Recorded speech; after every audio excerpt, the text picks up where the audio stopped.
This morning, I'm going to tell you a true story that happened to my wife, Shelley, and her friend, Melinda. Melinda was moving and called Shelley and said, "Would you help me in my move to go to Fairbanks, Alaska from Petoskey, Michigan?" It's 3,500 miles. So Shelley flew over there, and the next day they got in an old Suburban. It was 2 women and 3 kids and 2 cats and 1 dog. All right, in an old Suburban. That's a lot of people, all right? So they started. Melinda had done everything right. She's a very capable woman. She had traveled before. She got the old Suburban tuned up, got new tires in that Suburban, and they started off. But once they reached 45 miles per hour, the van or the SUV that had a enclosed trailer attached to it, the trailer began to sway uncontrollably, right? Not good. So they stopped and said, "What's going on?" Well, they decided they would unload everything from the enclosed trailer and repack it all because maybe it was not packed correctly. So now if you say this with me, it'd be more fun, okay? Once I point my fingers up. 2 women, 3 kids, 2 cats, and 1 dog. Unloaded everything from the trailer, repacked it on day 1, and they started off again. And guess what happened at 45 miles per hour? The thing began to sway uncontrollably again. It's like, what? So now Melinda's nerves were shot, and they decided, we're just going to camp out on the side of the freeway. They found a campsite, and 2 women,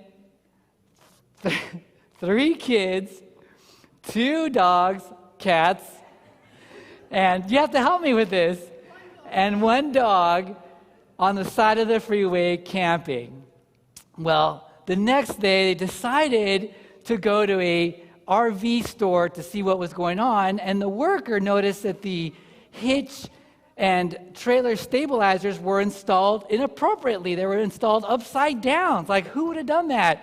So then they fixed that, and they had a special tool where they measured to see if the trailer was loaded properly, and it wasn't. So they had to unpack everything again and repack it. And by this time, it was the afternoon, and they were finally off. Well, the next day, 2 women, 3 kids, thank you, 2 cats, and 1 dog. See, they're doing really well. They were in the middle of North Dakota at 2 p.m. when suddenly, boom, loss of power. Old SUV transmission, boom, gone. Do you know how expensive it is to put a new transmission in the middle of nowhere, North Dakota?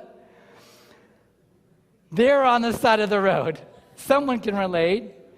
And they had to get another tow truck, which puts the entire SUV on top of the tow truck, and then it has to tow the trailer. In fact, there's a photo right there.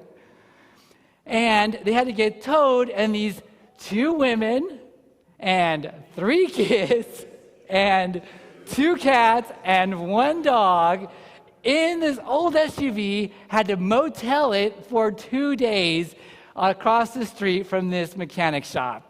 It was just a bad situation. So after 2 days, the transmission was finally fixed. Thousands of dollars later, they start driving again.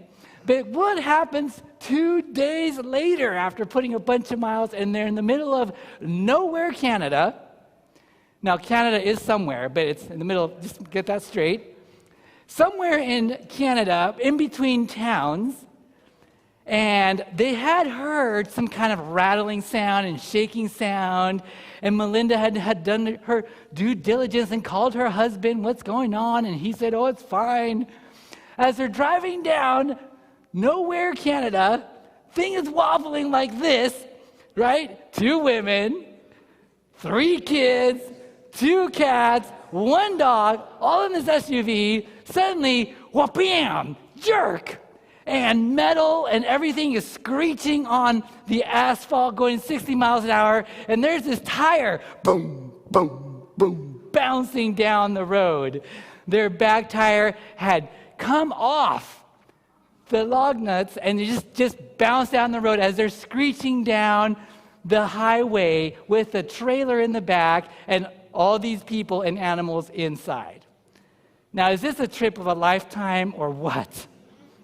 They're going crazy. And for some reason, when there's no one there in Nowhere, Canada, some oil worker just happened to be following them and happened to have, in a no cell phone area, a satellite phone.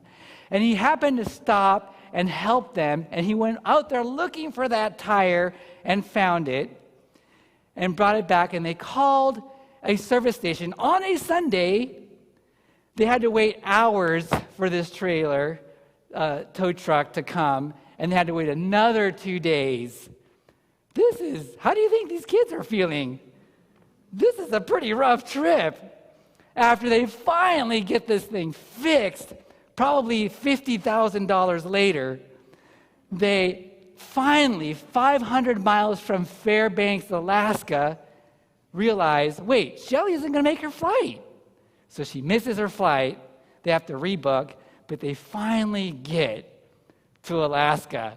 2 women and 3 kids and 2 cats and 1 dog finally make it to Alaska. Now, I don't know what you would say about your family, but if you ever have a situation where things don't go as planned, remember to cast your care upon Christ. Would you sing this song with me? Maybe the congregation can help you as they sing it along. Let's sing this together. I cast all my cares upon you. I lay all my burdens down at your feet. Anytime I don't know what to do, I will cast all my cares upon you. Life is not always as we plan. So as you go back to your seats, let's sing the song one more time. I cast all my cares upon you. Nice and loud, congregation. I lay all of my burdens